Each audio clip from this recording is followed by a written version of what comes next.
Hi, this is about taking on Canada Revenue Agency and fighting with them, draw the mighty sword and slay the evil dragon. Well, when you decide that you're going to fight with CRA, you better be sure that things could get going rough. How do you make the determination whether you should fight or not? There's a lot of things to think about. If CRA audits you and they find that you have unreported income and it's real, and that you've done things wrong, and that's correct, you did it wrong, and they assess you the right amount of money, don't fight.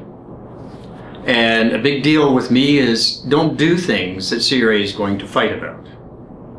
That's not what we're talking about on this video.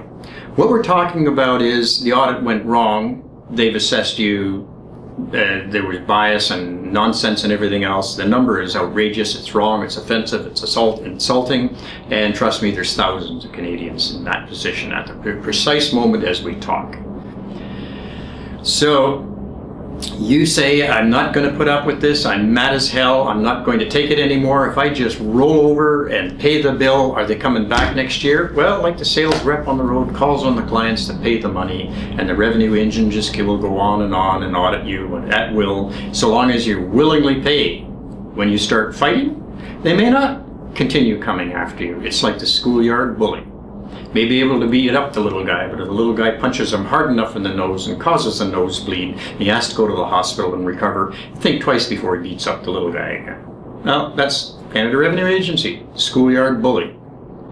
And I just want to stop there and say there are good auditors who are fair, reasonable, honest, and unbiased, and I know some of them. I also know some of them are not so fair, not so reasonable, not so honest, and are biased as hell, and you need to fight them. What are the tools you have? Well, it starts off, you file a notice of objection. And there's a 50% chance just filing a notice of objection will make a big improvement. And if you're still not satisfied with the outcome, you can appeal to the Tax Court of Canada. And where the odds are actually really good, if you're right, that you will win. Here's how it actually looks statistically. If you fight CRA in court, you're going to lose. But the statistics don't tell the real story.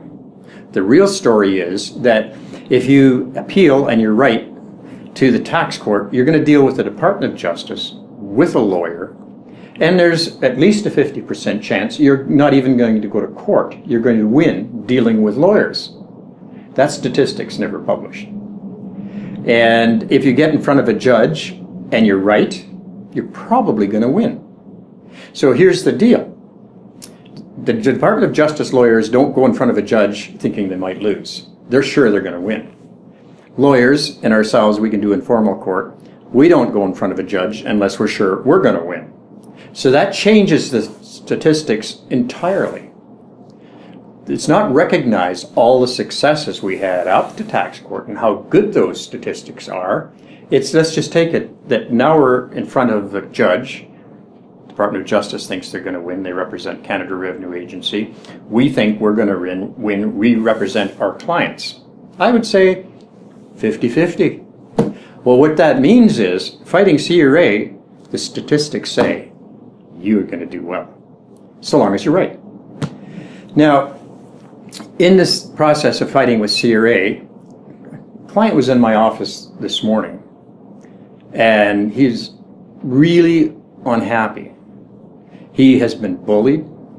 He was told that the audit would take 2 or 3 days. It took 3 or 4 months.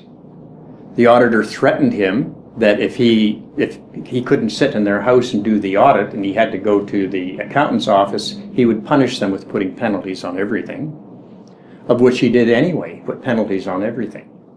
So now the taxpayer has hired us to fight CRA. Now, he's going home to speak to his wife, and we're probably going to do a documentary on their story. It is so outrageous, the abuse that he had. He hired a good accounting firm, but they weren't equipped to fight CRA.